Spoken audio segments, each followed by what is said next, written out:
Stephen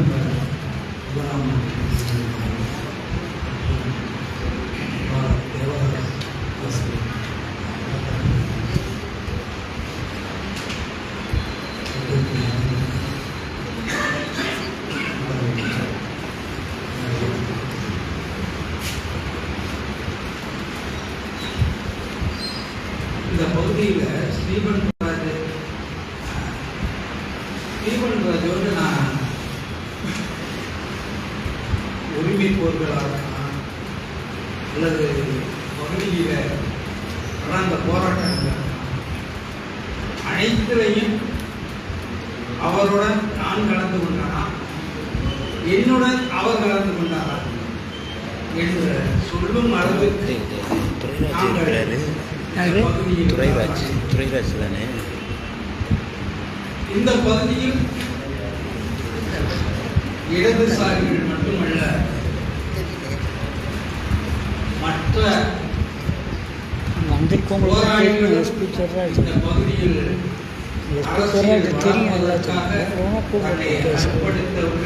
ரெண்டு நிமிஷம் போட்டு கூப்பிடணும். ஆரம்பத்திட்ட சொல்லுங்க. தோழர் அரிமா சொல்ல போனா, அரிமா உஞ்சன கலவர். அந்த உஞ்சனையிலிருந்து தேவோட்ட வரல இருக்கிற ஊர் அத்தனை ஊர்களையும் ஒரு 15 நிமிஷம் 20 நிமிஷம், அரை மணி நேரம், 1 மணி நேரம், இப்படி அங்கு உள்ள இளைஞர்களை எல்லாம் அரசியல்படுத்துவதற்கு முயற்சி செய்து வருகிறார். அரசியல் அதே போலதான் டாக்டர் எம்எஸ் அவர்களும் தன்னுடைய தொழில் பாதிக்கும் அளவிற்கு தன்னுடைய தொழிலை முதன்மையாக கருதாமல் அவர் கிராமங்கள் தோறும் அம்பேத்கரை பற்றி கொண்டு போனவர் டாக்டர் சுப்பிரமணியம். அதே போல நமசு அவர்களும் இந்த பகுதியில் எழுச்சி ஏற்படுத்திய அவர் மட்டுமல்ல, எம்எல் என்று இந்த பகுதியில் கோலோச்சி கொண்டிருந்த நேரத்தில் தோழர் சுப்பு அவர்களும் மற்றும் பாண்டியன் அவர்கள் எம்எல் கட்சியின் மூலம் இந்த பகுதியில் போராடியவர்கள். அந்த வகையில் கண்டதேவி தேரோட்டமாக இருக்கலாம். கண்டதேவி தேரோட்டத்திற்கு மிக எப்படி நாம எல்லாம் போராட வேண்டும், நமது பகுதியில் நமது உரிமையை எப்படி நிலைநாட்ட வேண்டும் என்ற அடிப்படையில் மிக சிந்தித்தவர்கள் ஸ்டீபன் அவர்கள். நாங்கள் எல்லாம் ஒரு குழுவாக இருந்து இந்த பகுதியில் எப்படி மக்களை எழுச்சி பெற வைக்கலாம் என்ற அடிப்படையில் செயல்படும் பொழுது ஒரு நேரத்தில் போஸ்டர் அடிப்பதற்கும் நோட்டீஸ் அடிப்பதற்கும் கண்டதேவியில் நடந்த நிகழ்வுகளை, இதற்கு முன்னாடி உள்ள வரலாற்று நிகழ்வுகளை நாம் ஒரு புத்தகமாக கொண்டு செல்ல வேண்டும் என்று முயற்சி கொடுத்து அதற்கான பொருளாதாரம் எங்களிடம் வசூல் பண்ணப்படவில்லை. அந்த குழுவில் அப்பொழுது இருந்த அரிமா தோழர் அவர்கள் தன்னுடைய மனைவி போட்டிருந்த 5 பவுன் நகையை உடனே அடமானம் வைத்து அந்த காசின் மூலமாகத்தான் பரப்புரையை பரப்பணும். அதெல்லாம் மறக்க முடியாது. கடைசியில தோழர் சொன்னாரு, அங்க திருப்பவே முடியல, அது அப்படியே அது போல இந்த பகுதியில் நிறைய செயல்பாடுகள். அதற்கு பிறகு இந்த பகுதியில் ஆதிக்கத்தால் ஒரு ஒடுக்கப்பட்ட மாணவன் கொலை செய்யப்பட்டார். அதை எதிர்த்து நீதி கேட்டு ஒடுக்கப்பட்ட மாணவனை கொலை செய்த நபரை கைது பண்ண வேண்டும் என்ற அடிப்படையில் போராடிய காரணத்தினால் நாம் தோழர் ஸ்டீபன், நமசு இப்படி 15 நபர்கள் புதுக்கோட்டை சிறையில் அடைக்கப்பட்டிருந்தோம். 15 நாட்களுக்கு பிறகு நாங்கள் வெளியே வந்தோம். இப்படி போராட்டத்திற்கு திட்டமிட்டுக் கொண்டே இருந்ததுதான் எங்களுடைய செயலாக இருந்தது. அப்பொழுது இந்த பகுதியில் நடந்த அடக்குமுறைக்கு போராடிய நபர்களில் பங்கீடு கொண்டவர்கள் பல பேர் இறந்து விட்டார்கள். கருப்பையா அவர்கள், டாக்டர் சுப்பிரமணிய அவர்கள், ராக்கமுத்து அவர்கள், இதில் இப்பொழுது நடமாடிக்கொண்டு இருப்பவர்களில் நானும் அறிமாவதுதான் இருப்போம் என்று கருதுகிறேன். அந்த நிலையில்தான் நடந்து கொண்டிருக்கிறது. ஸ்டீவன் ராஜ் அவர்கள் போராட்ட வடிவத்தில் அல்ல, அவர் எனக்கு உறவு முறையிலும் செயல்படக்கூடியவர். ஸ்டீவன் ராஜ் அவர்கள் காரைக்குடி வரும் பொழுது, நான் காரைக்குடிக்கு வருகிறேன், உங்களுக்கு நேரம் இருந்தால் வாருங்கள், நாம் ஆலோசிக்க வேண்டும், சிலதை பேச வேண்டும் என்று கூறுவார். அந்த அடிப்படையில் தான் ஸ்டீவன் ராஜ் காவேரி மருத்துவமனைக்கு வருகிறார். ஒரு ஆசிரியர் ஜேம்ஸ் என்ற ஆசிரியருக்கு ஸ்கேன் போட வேண்டும் என்று காரைக்குடி மருத்துவமனைக்கு வருகிறார். அப்பொழுது ஸ்டீவன் ராஜ் என்னை கூப்பிட்டு கேட்கிறார், சார் இங்கே இருக்கிறீங்க, நான் மருத்துவமனைக்கு வர்றேன், நீங்க நேரம் இருந்தா அங்கே வாங்க அப்படிங்கிறார். நான் ஸ்டீவன் ராஜ் வந்துட்டாரு அப்படின்னு சொல்லிட்டு அங்கே போகும்போது தான் எனக்கு விபத்து ஏற்பட்டு இன்று வரை என்னுடைய பழைய ஆரோக்கியமற்ற நிலையில் இருப்பதற்கும், நான் நடக்க முடியாத காரணமாக இருப்பதற்கும் நடந்த நிகழ்வு தான். அது மட்டுமல்ல, ஸ்டீவன் ராஜ் அவர்கள் என்னுடைய குடும்பத்தில் ஒரு நபராகத்தான் செயல்பட்டார். அவருடைய குடும்பத்திலும் நான் ஒரு நபராகத்தான் செயல்பட்டேன். என்னுடைய மகன் கல்யாணத்திற்கு நீங்கள் மாமனாக இருக்க வேண்டும், தாய் மாமன் நீங்க தான் என்று கட்டளையிட்டோம். அவரும் நான் தாய் மாமன் என்ன, எந்த உறவு முறையில் நீங்கள் என்னை அழைத்தாலும் நான் இருந்து செயல்படுவேன் என்று கூறி என்னுடைய மகன் கல்யாணத்திற்கு அவர்தான் தாய் மாமனாக நின்று சபையில் இருந்து எல்லா செயல்களையும் செய்து முடித்தவர் இந்த ஸ்டீவன் ராஜ் தான். ஸ்டீவன் ராஜன் நானும் இவ்வளவு நெருக்கமாக வாழ்ந்து கொண்டிருந்தோம். காலையில் எழுந்தவுடன் 8 மணி அளவில் அவர் என்னுடன் தொலைபேசியில் தொடர்பு கொண்டு இன்றைய நிலையில் என்ன நடந்திருக்கிறது, இன்றைய நிலைமையில் இது நடக்கிறது, நாம் என்ன செய்ய வேண்டும், இந்த பகுதியில் நடக்கும் அட்டூழியங்களை நாம் எப்படி செயல்பட வேண்டும் என்று என்னுடன் கலந்துரையாடுவார். அதே போல நானும் அவரிடம் பேசுவேன். நானும் அவரும் வெவ்வேறு அமைப்புகளில் இருந்திருந்தாலும் நாங்கள் ஒன்றாகத்தான் 5 மக்கள் கட்சிக்கு சென்றிருந்தோம். 2 பேரும் சேர்ந்துதான் மக்களிடம் தமிழ் தேசியம், சாதிகளற்ற மொழிகளற்ற மதமற்ற தேசியம் தமிழ் தேசியம் படைக்க வேண்டும் என்ற உறுதிப்பாட்டுடன் தான் நாங்கள் 5 மக்கள் கட்சியில் செயல்பட்டோம். அவர் இப்பொழுது மரணம் வைத்திருந்து விட்டார். இருந்தாலும் தேவதாஸ் அவர்களிடம் எண்ணங்களும் ஸ்டீவன் அவர்களுடைய எண்ணங்களின் பிரகாரம் இந்த கட்சியை நாங்கள் எடுத்து செல்வோம் என்று உறுதி கூறி எனக்கு வாய்ப்பு அளித்ததற்கு நன்றி தெரிவித்துக் கொண்டு முடித்துள்ளேன்.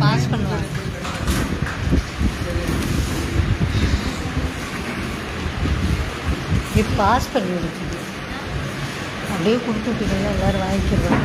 நடக்க முடியாது.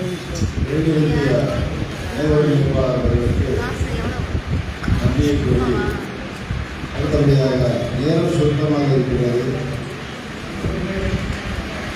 ஆகவே சுருக்கமாக உரையாற்ற வெளியிருக்க வேண்டும் என்று சந்தனமேரி அவர்களை பெண்கள் கையிலிருந்த பெண்கள் தமிழர் இயக்கம் அவர்களை நினைவுகளுடைய அழைக்கிறேன்.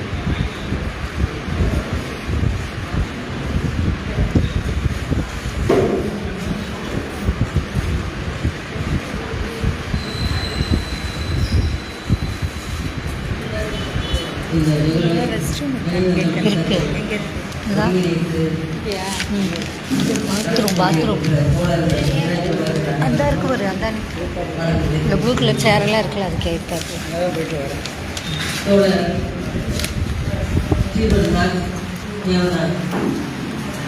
போராளிகள் இந்த சமூகத்தில் வந்து அவங்க ஒரு பெரிய போராளிகளாக தோழர் ஸ்ரீமன் ராஜ் சிறு வயதில் இருந்தே எனக்கு நல்லா தெரியும். அவங்களுடைய தோழர்கள் இப்போ நிறைய பேசிட்டாங்க. எம்எல் கட்சியிலிருந்து எல்லாருமே இதனுடைய முதல் கட்டம் சிபிஐ எம்எல் கட்சியிலிருந்து தோழர் நமசு கூட உறவாக இருந்து தோழரோட கைகோர்த்து நின்றவங்க தான்.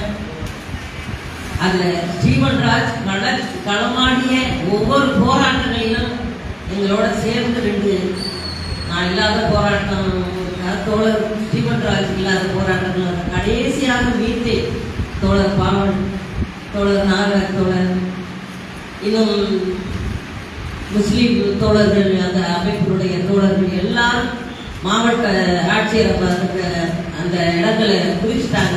மீட்டை நடக்கிறது கடைசி அந்த மாவட்ட ஆட்சியர்கிட்ட கொடுத்த அந்த நிகழ்வுன தோழர்கள் கடைசி நாம் பார்த்தது போராட்டம் பார்த்தது. அப்படிப்பட்ட சில நிகழ்வுகளை நம்ம மறக்க முடியாது. தோழர் வந்து மறைஞ்சிட்டாங்க அப்படிங்கிற எண்ணமே எனக்கு இல்லை. தோழர் வந்து இல்லை அப்படிங்கிற எண்ணம் எனக்கு இருக்கிறாங்க. அப்படியே பார்க்கும்போது அவருடைய போட்டோ நான் என் வீட்டில் வச்சுருக்கிறேன். அந்த போட்டோக்களை பார்க்கும்போது அவர் சிரிப்பும் அவருடைய பேச்சும் அவருடைய ஒவ்வொரு நிமிஷமும் அப்படியே வந்து அவர் உயிரோடு இருக்கிற மாதிரியே இருக்குது. அவர் மறைஞ்சிட்டதாக எனக்கு வந்து அப்படி ஒரு எண்ணமே இல்லாத மாதிரி இருக்கிறேன். ஏன்னா தொடர்ந்து தேவகோட்டைக்குள்ள தோழர் நமசு அப்படிங்கிற தோழர் மறைஞ்ச பிற்பாடு எனக்கு இருந்த ஒரே சக்தி ஸ்ரீமன் ராஜ். நான் எந்த சாமத்திலையும் நான் வந்து நின்றுட்டு ஏதாவது ஒரு பிரச்சனை அப்படின்னாங்க யாரும் வந்து தேவகோட்டைக்குள்ள எனக்கு யாரும் வரமாட்டாங்க. இல்லை, யாரும் இல்லை. காரைக்குடி, புதுக்கோட்டை, சிறுவாச்சி அங்கே போய் தேடணும். தோழர் மட்டும்தான் ஸ்ரீமன் ராஜ் மட்டும் உடனடியாக வந்து என்ன வேணும்னாலும் சென்னைக்கு போகணுமா உடனே காசு எனக்கு இல்லை தோழர் பசி காசுல தோழர் கூட ஒரு 6 மணி நேரம் உடனே. அப்படிப்பட்ட இந்த ஒரு நிகழ்வு தவிர அவருடைய போராட்டத்தினுடைய தோழர்கள் எல்லாரும் பேசின தோழர் தேவதாஸ் அவர்கள் அக்காங்க சொல்லுவாங்க. தோழர் மாதிரி எங்க பார்த்தாலும் தோழர் தேவதாஸ் அவர்கள் சந்திரபோஸ் தோழர் இருக்கும்போது இமானுவேல் பேரவையினுடைய கூட்டங்களுக்கு போராட்டங்களுக்கு நான் போயிருக்கேன். அந்த போராட்டங்களில் கூட தோழர் தேவதாஸ் அவர்கள் அக்கான்னு சொல்லுவாங்க. அந்த மாதிரி சில விஷயங்களை வந்து எனக்கு ஒரு பெண்ணாக இருந்து ஒரு போராளியாக ஒரு புரட்சிகர அமைப்பில் சிபிஐ எம்எல் கட்சியினுடைய அகில இந்திய முற்போக்கு பெண்கள் கழகத்தினுடைய மாநில பொறுப்பில் இன்னைக்கு வரையிலும் எம்எல் கட்சியில் தான் இருக்கிறேன். ஆனால் தோழர்கள் என்னைய வேறுபட்டு பார்ப்பதே கிடையாது. இவங்க வந்து அந்த கட்சி இந்த கட்சி அப்படின்னு எல்லாம் எங்கே வந்து களமான வேணும் போராட்டங்கள் இருக்கோ தோழர் நீங்க வந்துருங்க, இந்த இடத்துக்கு வந்துருங்க. தோழர் நாகராஜ் அவர்கள் ராமாப்பிள்ளை சொல்லுவதற்காக எந்த நிகழ்வுக்கும் என்னைய விடுறதில்லை. நானும் நிற்க மாட்டேன் போயிடுவேன். அப்படிப்பட்ட ஒரு போராட்ட களத்துல எந்த பிரச்சனையாக இருந்தாலும் முன்னாடியாக தோழருடைய இறப்புக்கு காரணமே அவருடைய செயல்பாடு தான். அவர் உடம்பை கவனிக்கல. நான் கடைசியா வந்து அங்கே அச்சகத்துல பார்க்கும்போது தோழர் எனக்கு ஏதோ ரொம்ப முடியலையாம தோழர் சாப்பாடுலாம் சாப்பிட்டீங்க அப்படின்னு சொல்லுவோம். ஆமா தோழர் அது வந்து சாப்பிட்டா செமிக்குது இல்லை சாதாரணமா சொன்னார்.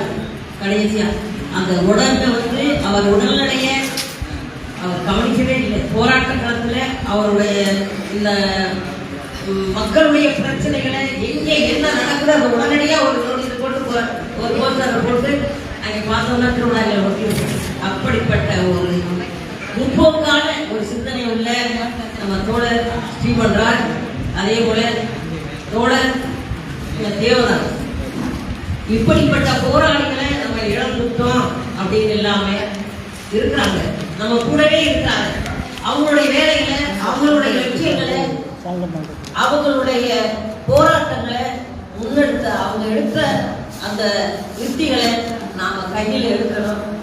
ஒன்றிணைந்து நம்ம எல்லாருமே தோழர்கள் சொன்னது போல கட்சி பேர்கள் வேற இருக்கலாம், ஆனா நம்முடைய நோக்கம், நம்முடைய இந்த மக்களுக்கான போராட்டம் ஒரே மாதிரிதான்.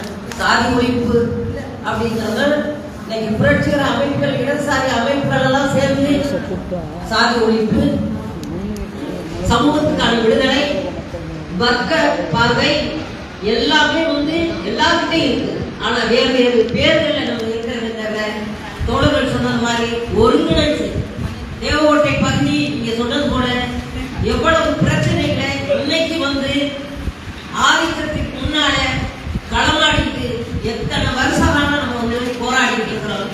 இன்னமும் நம்ம ஒரே ஒரு வகையில எனக்கு ஒரு மாற்றம் வந்திருக்கு. என்ன அப்படின்னா, நீங்க என்ன வேணும்னாலும் நினைக்கலாம், திருவண்ணாமலை சட்டமன்ற தொகுதி மாறுபட்டு ஐயா வாழ்ந்து மதிய வாழ்ந்து பேரை அந்த சட்டமன்ற தொகுதியில் திருவண்ணாமலை இன்னைக்கு அதை இறக்கி அவ்வளவுதான். யார் ஆளுங்கிறது பிரச்சனை, அந்த மாற்றம் எங்களுடைய திருவண்ணாமலைக்கு இல்லை.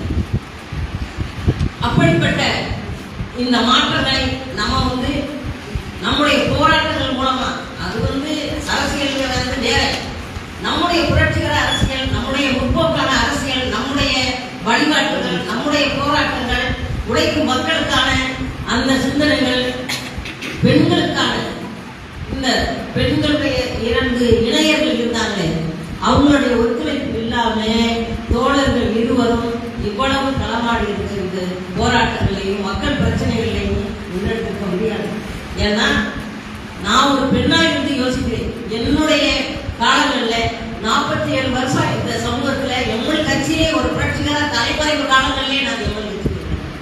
அப்ப எவ்வளவு கஷ்டங்களை எங்க வீட்டுக்காரர் அனுப்பிச்சார்.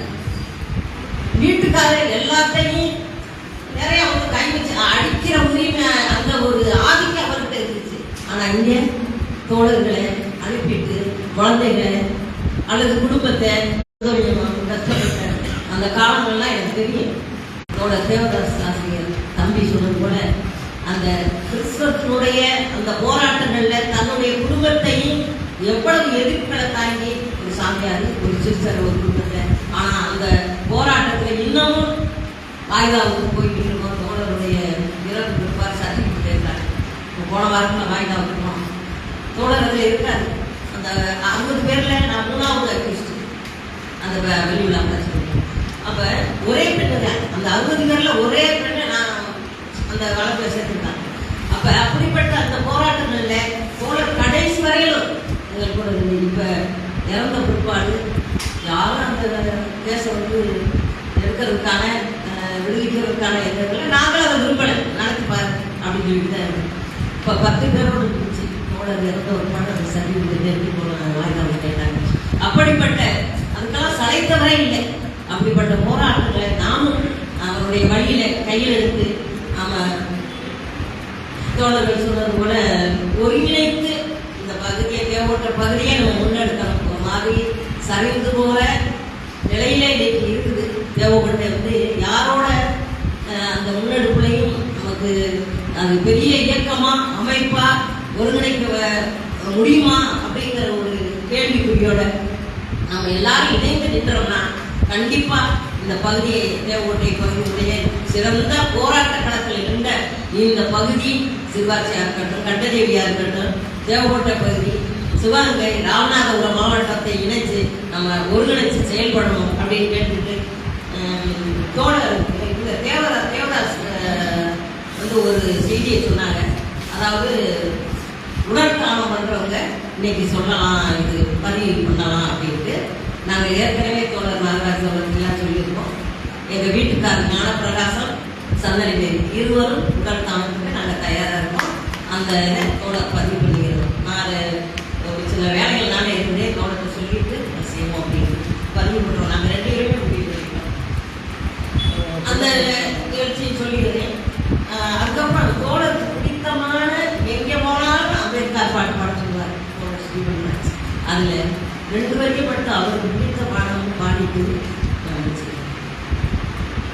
வெல்ல முடியாதவர் அம்பேத்கர். அந்த வேங்கையை போல் போராடிய வீரன் யார்? வேறு யார்? வெல்ல முடியாதவர் அம்பேத்கர். மனித குலத்தை பிரித்த மதத்தை அழிக்க பிறந்த வீரர். மனித குலத்தை பிரித்த மதத்தை அழிக்க பிறந்த வீரர். மனுதரும தத்துவத்தில் நெருப்பு வைத்த சூரர். மனுதரும தத்துவத்தில் நெருப்பு வைத்த சூரர். வருண சாதி நெறிமுறையை திரைக்கிழித்த மேதை. வருண சாதி நெறிமுறையை திரைக்கிழித்த மேதை. வரலாறு நமக்களித்த புரட்சிக்கார பாதை. வரலாறு நமக்களித்த புரட்சிக்கார பாதை. வெல்ல முடியாதவர் அம்பேத்கர். அந்த வேங்கையை போல் போராடிய வீரன் யார்? வேறு யார்?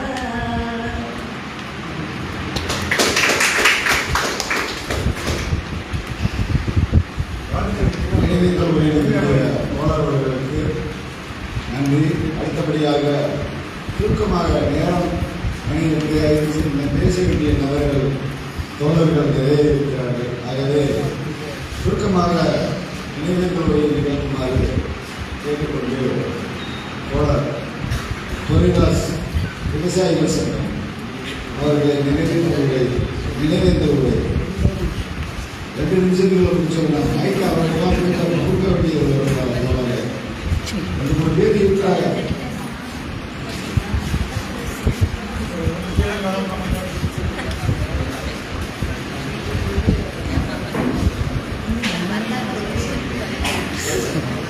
வரலாற்றுக்கு சொந்தக்காரர். அனைவருக்கும்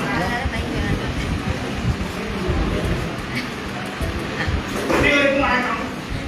குறிப்பாக அவர் பேர் யோகாசை பற்றி எனக்கு தெரியாது. ஸ்டீவன் ராசு முதல்ல இந்த போராட்டங்களுக்கெல்லாம் எங்களுடைய போராட்டங்களுக்கெல்லாம் முன் சக்தியாக இருந்தது நமச்சிவாயும் கருப்பையாவும். கருப்பையாவும் நம்ம செஞ்சால் முதல்ல அறிமுகப்படுத்தினாங்க. அது ஏன் இதுவரை சித்தப்பாங்க சொல்லுவார், இல்லைன்னா சொல்றாங்க சொல்லுவார், மரங்கள் அன்புமா மாமாடையா சொல்லுவாங்க. அந்த அளவுக்கு நெருக்கமாக எல்லா போராட்டங்களையும் ஒன்றாகவே கலந்துருந்தோம்.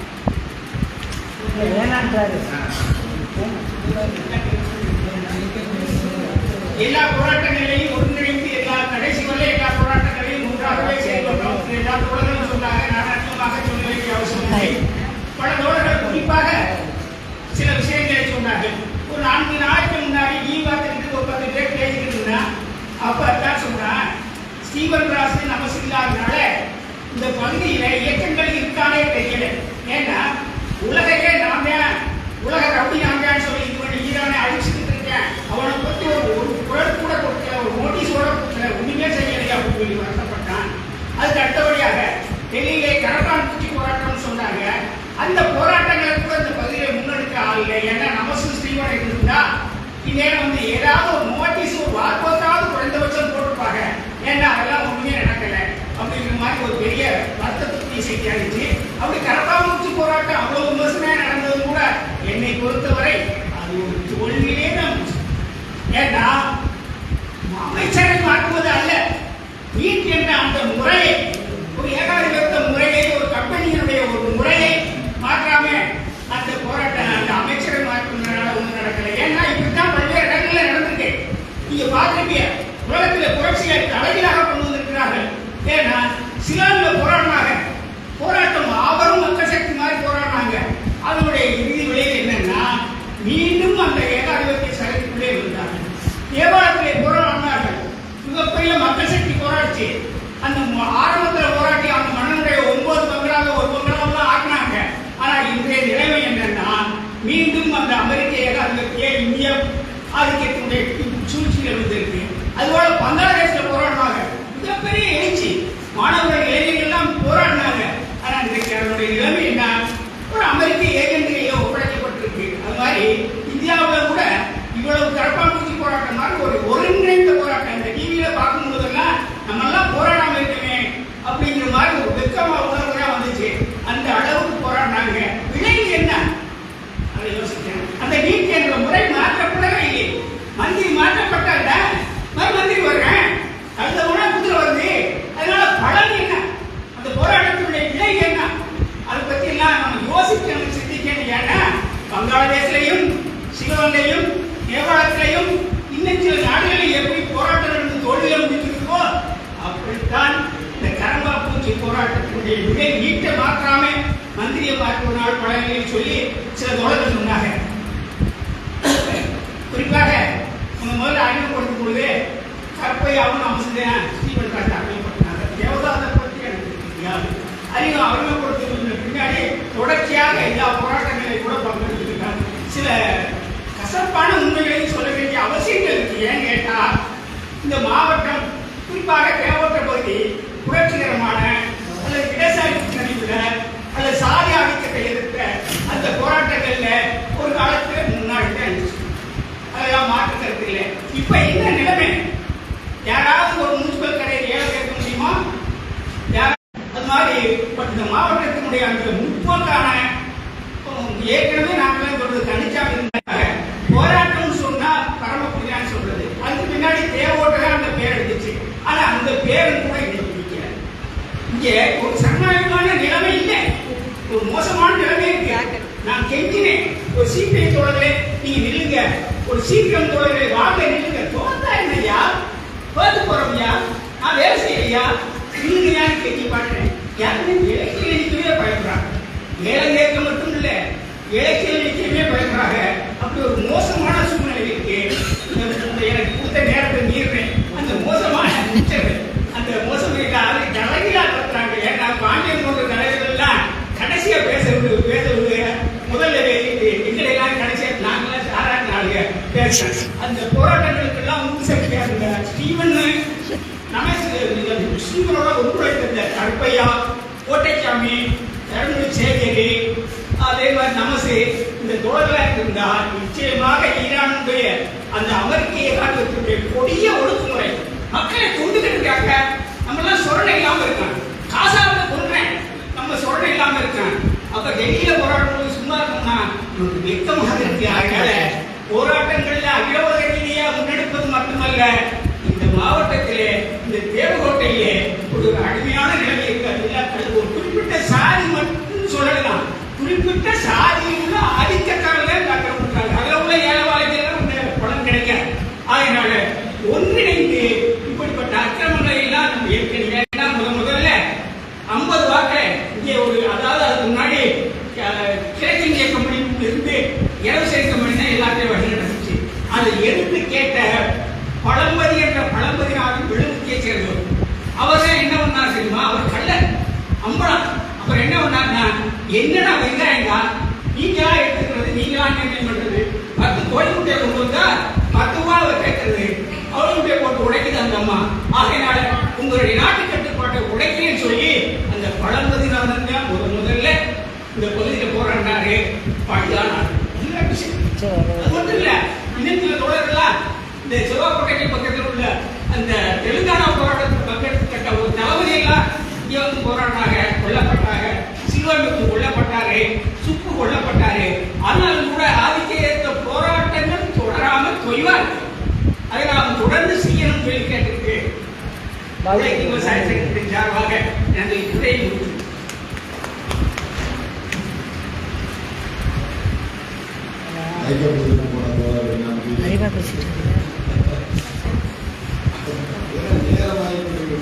சுருக்கமாக பேசுவது அனைத்து தோழர்களும். சரி, நீங்கள் கதை பேசுங்க. நாளைக்கு அவர்கள் நினைவு பேசுகிறார்.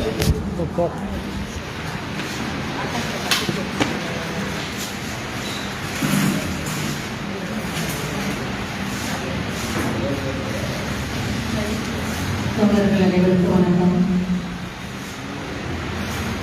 தோழர்கள் மனிதனை மக்கள் தலைமை அரிமா இருக்கா நிறைய பேர்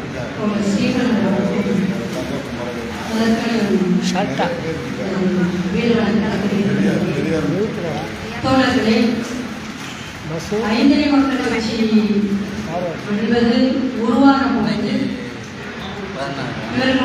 இவர்கள் இருவருடைய வேகம் இந்த சமூகத்தில் ஒரு அரசியல் மாற்றத்திற்கான இளைஞர்கள் கொண்ட ஒரு பெரும் படையை கட்டி எழுப்புவதற்கான நோக்கத்தோடு இருவரும் களமாடப்பட்டார்கள்.